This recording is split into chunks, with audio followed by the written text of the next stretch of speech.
Salut mon frère, salut ma sœur. C'est peut-être une conversation très difficile que je puisse avoir avec toi ce matin, mais la vérité nous oblige à te le rappeler.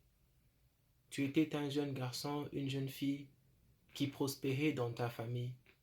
Chaque fois que tu partageais un songe, une vision, tu étais comme Joseph. Tout ce que tu disais venait du ciel et se réalisait. Lorsqu'il y avait une cause de maladie dans ta famille, il y avait un problème, et que tu te levais comme un intercesseur, bizarrement, Dieu t'exauçait. Et toute ta famille, tous tes amis ont su que le Saint-Esprit était sur toi. Ton seul problème, c'est qu'en famille ou par les amis, on ne t'appelait pas pasteur, on ne t'appelait pas prophète. Et un jour, un homme est venu sur ton chemin, il t'a vendu ce rêve, il t'a dit, viens servir dans mon église parce que tu as l'onction. Mais très bizarrement, le jour où tu as pris le titre qui te manquait, le titre de prophète, le titre de pasteur, l'Esprit de Dieu t'a bizarrement quitté.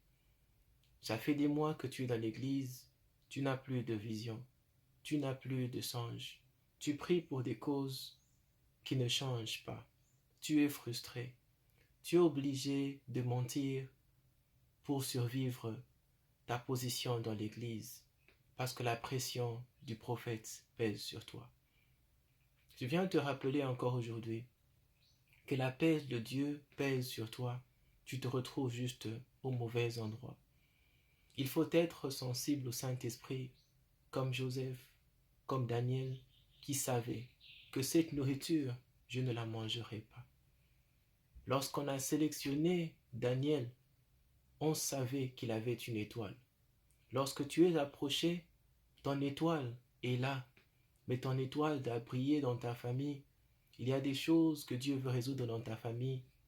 Il y a des business que tu dois ouvrir, mais tu te retrouves dans un département de l'église et tu es ineffectif par rapport à ton appel.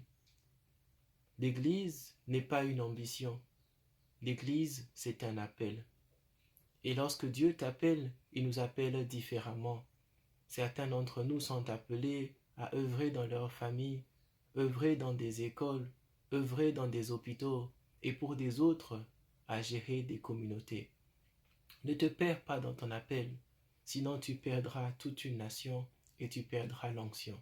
Oh oui, Saul a perdu l'Esprit de Dieu. Salomon, à la fin de son règne, a perdu l'Esprit de Dieu. Et lorsque l'Esprit de Dieu est parti, tu es une photo dans une église, tu es un prophète inutile dans une église et tu es un intercesseur hypocrite dans une église. Tu le sens, au fond de ton cœur, tu sens cette culpabilité, des choses qui te manquent, ce désir de retourner à Dieu comme avant. Il ne reviendra pas du temps que tu seras au mauvais endroit. Prends ce message comme une invitation de reprendre conscience que tu étais appelé à une mission et ta position actuelle ne te permettra pas d'achieve les objectifs du Saint-Esprit. Que le Seigneur te bénisse abondamment.